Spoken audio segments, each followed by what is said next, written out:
Wonderful. So thanks so much, Sonia, for the introduction, for hosting me here. I'm an assistant professor at the Rutgers Medical School. I'm going to tell you today about this work we've been doing over the last several years now about microbial growth, and it's dependent on resources.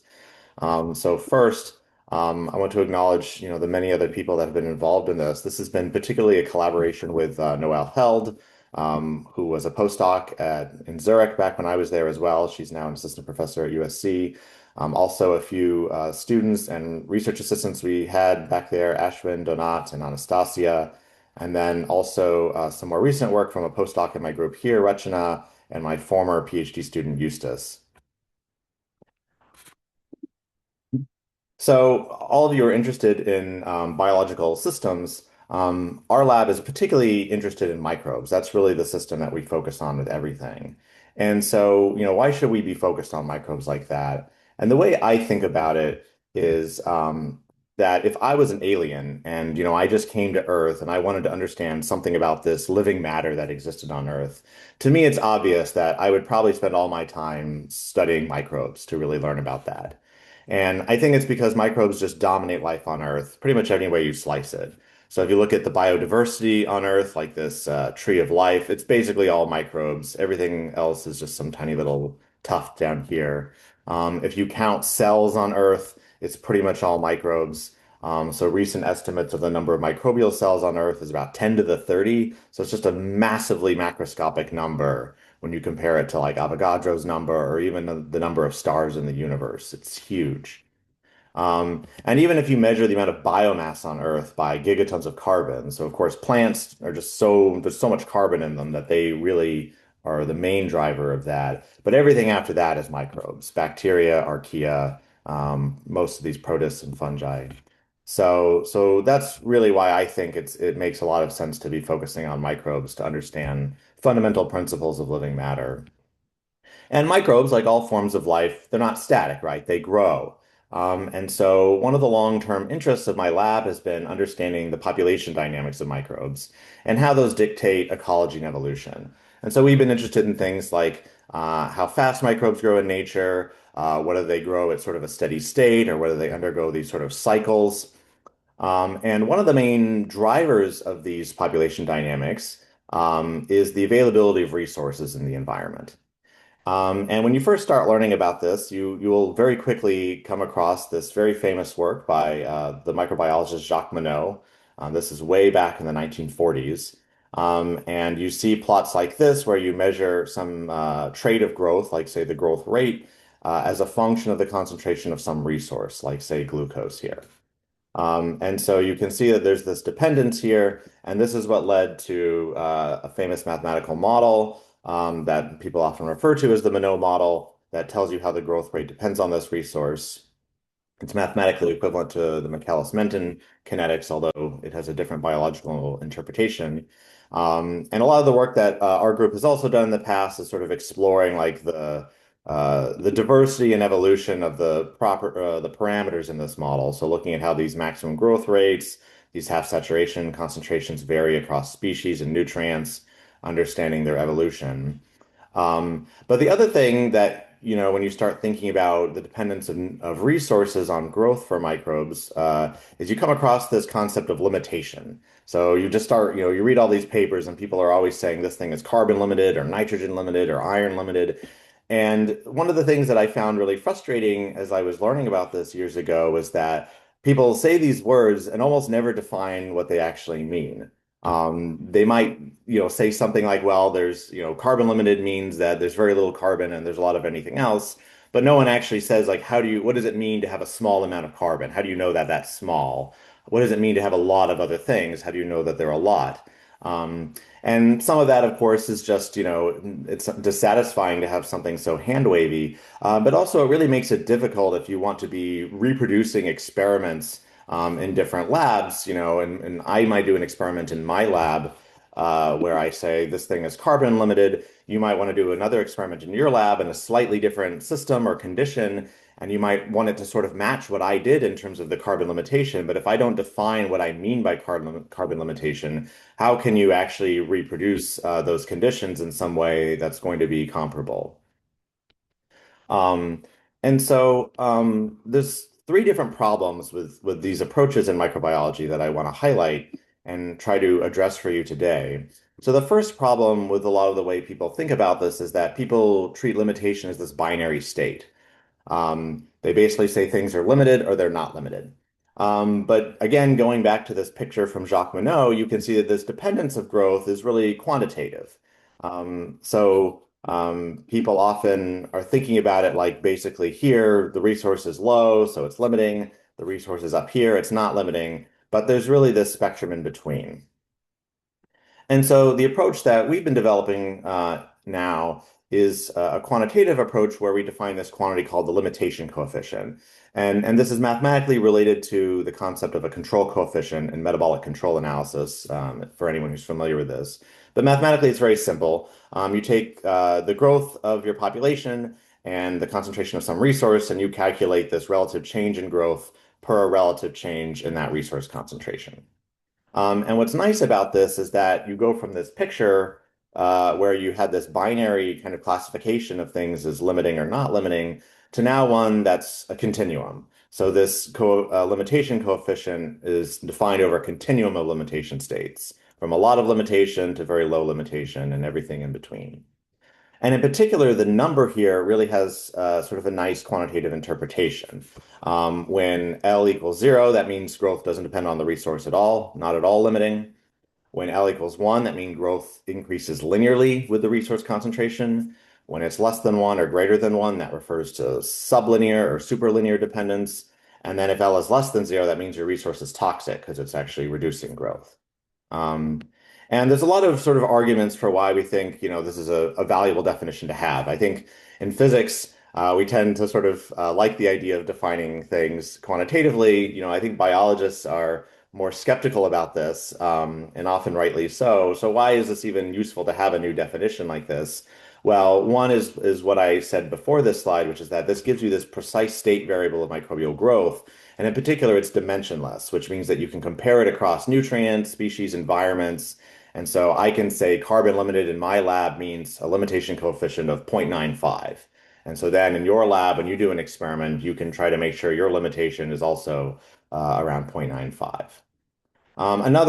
There's other sort of nice theoretical properties of this quantity too that I'm not going to talk about today.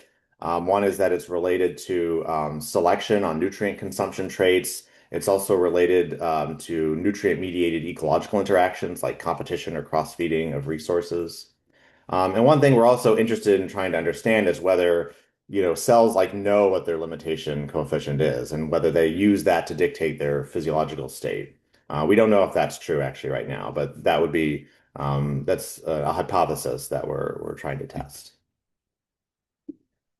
So the second problem with this traditional approach to nutrient limitation is that people often conflate how fast and how much microbes grow. So how fast is like the growth rate and how much is the growth yield.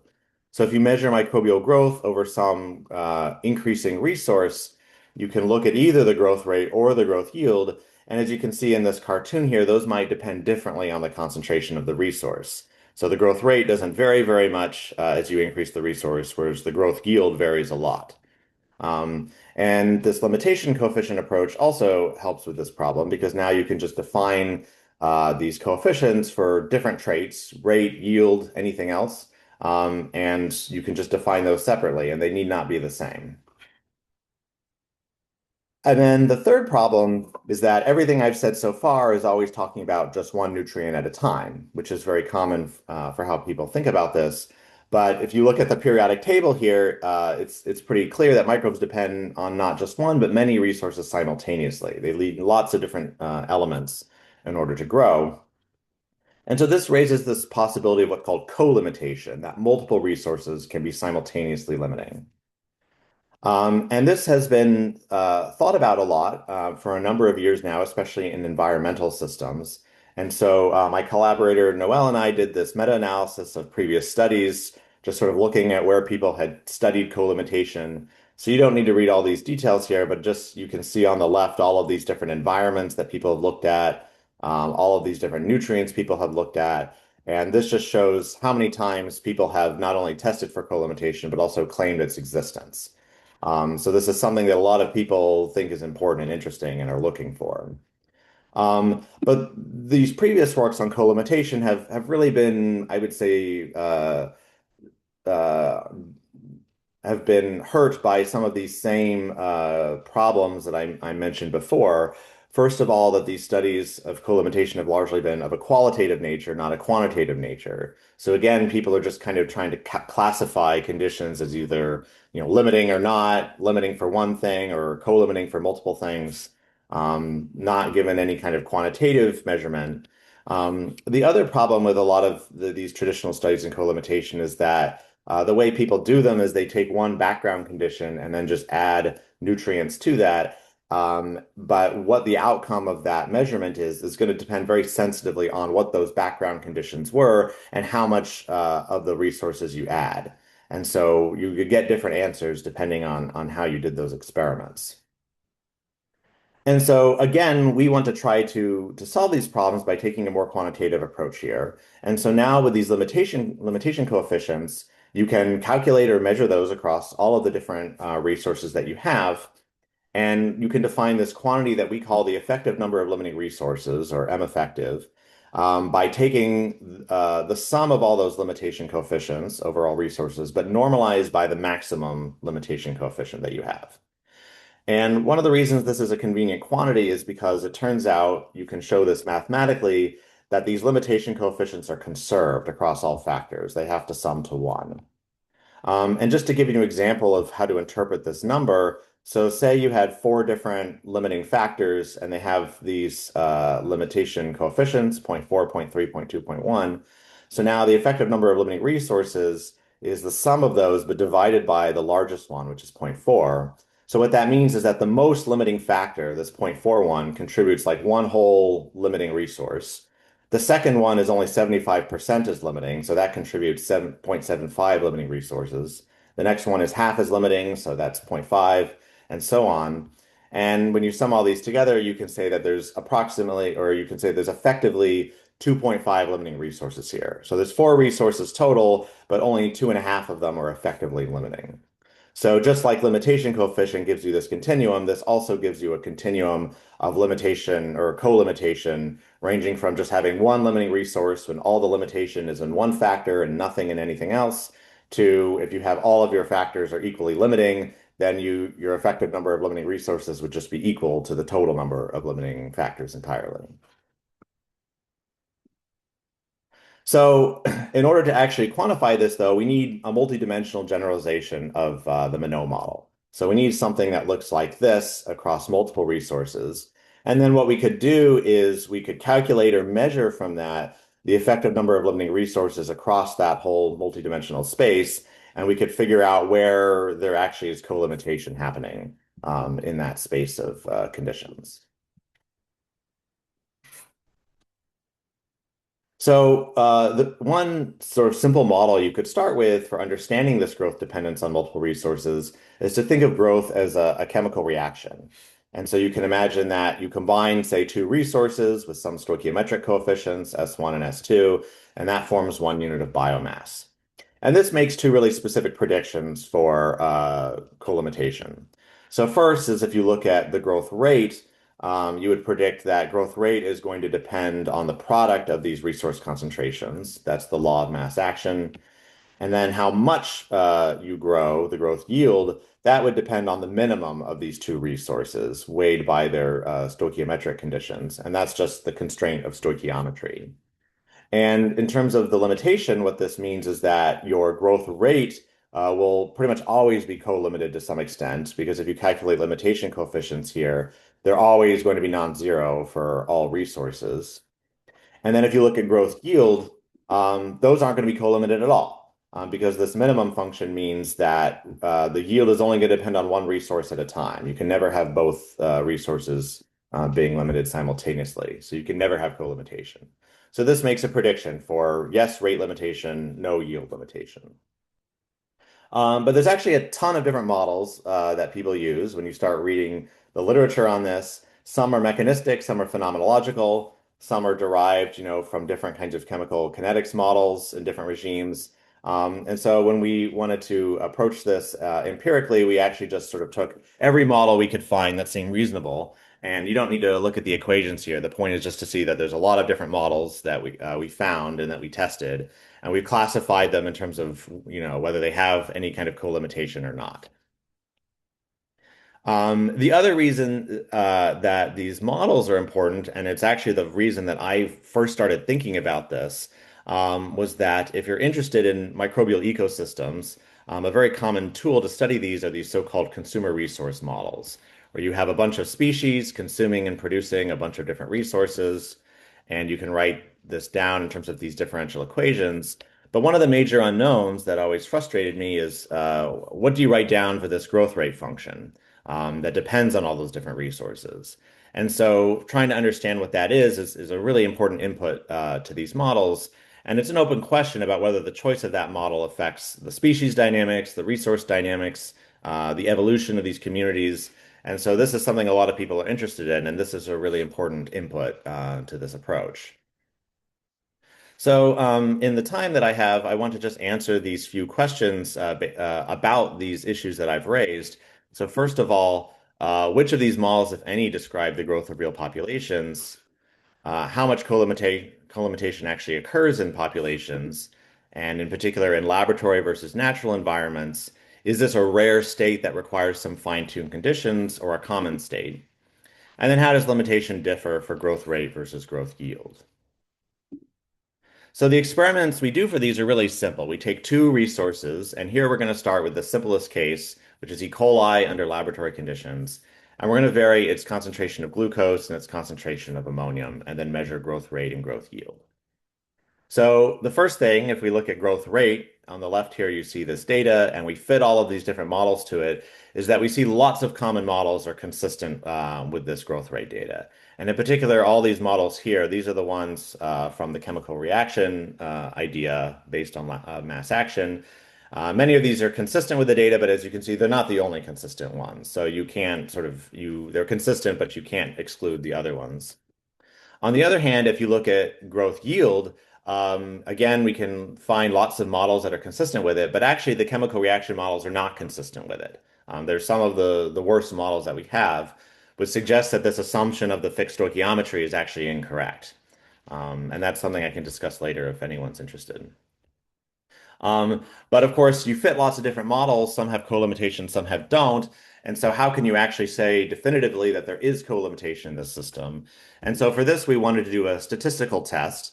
And the way you can do this is you can take all of your different measurements here and you can calculate the limitation coefficients for every combination of sort of nutrient additions that you have in the data. And then co-limitation is everywhere where you have those limitation coefficients for glucose and ammonium both being positive simultaneously. So it's this space out here. As you can see, this data is very noisy, so we need to have some sort of null model to compare this against. So what we can do is we can simulate a large number of data sets with parameters fit to this model, but without co-limitation. And so that gives you this purple distribution here. And then we can compare the amount of co-limitation we see in the actual data to that simulated data that doesn't have co-limitation. And we can see that the actual data is very much in the extreme of this distribution. These p-values are something around like 10 to the minus 2. And so that suggests that we really are seeing co-limitation beyond even accounting for the noise that exists in this data. And so now that means if you take these models seriously, you can now put together these kinds of phase diagrams, which is ultimately what we always wanted to be able to see here, where we vary concentrations of nutrient, glucose, and ammonium over some broad ranges, and then we can map the regions where there's some significant amount of co-limitation for growth rate, so that's in blue, and growth yield, which is in red here. And these points here mark a bunch of different reference concentration conditions, many of which are used in laboratory experiments. So this black point here is a very common media condition used in microbiology.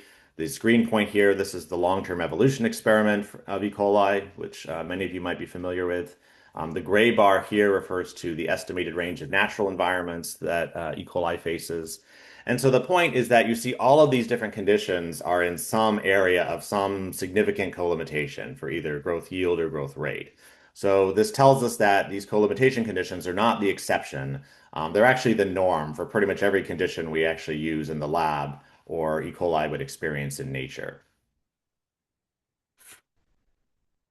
So one of the things that we're doing now is to try to generalize this across different species and different resources in the lab. And so we have a hypothesis that you should see more co-limitation in more copiotrophic organisms. So those are organisms that are more adapted to high resource concentrations. And we also think that you should see more co-limitation in nutrients that are less preferred by an organism.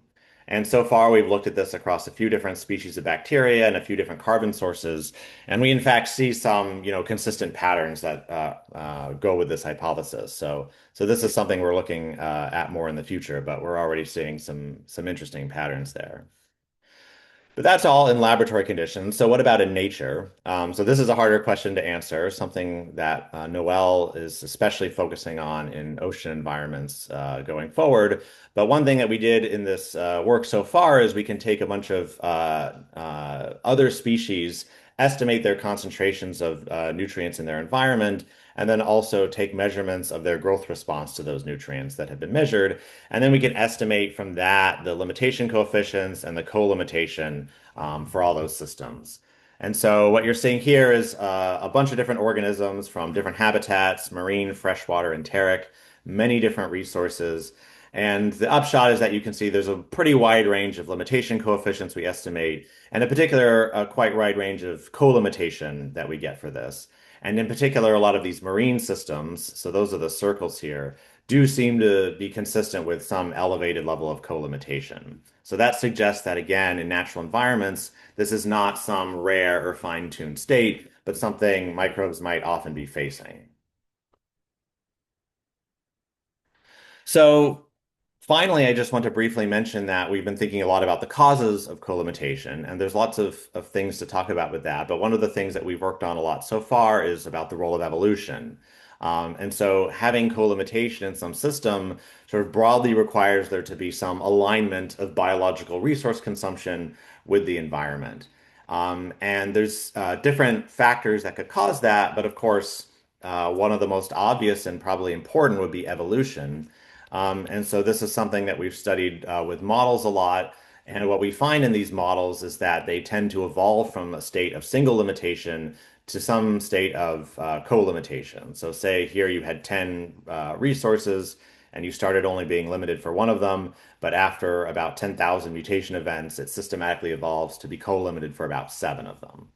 And the reason this happens is, I think, pretty intuitive, which is that selection is always strongest on traits for the most limiting resource, and that drives, therefore, resource limitation across all your resources to be approximately equal.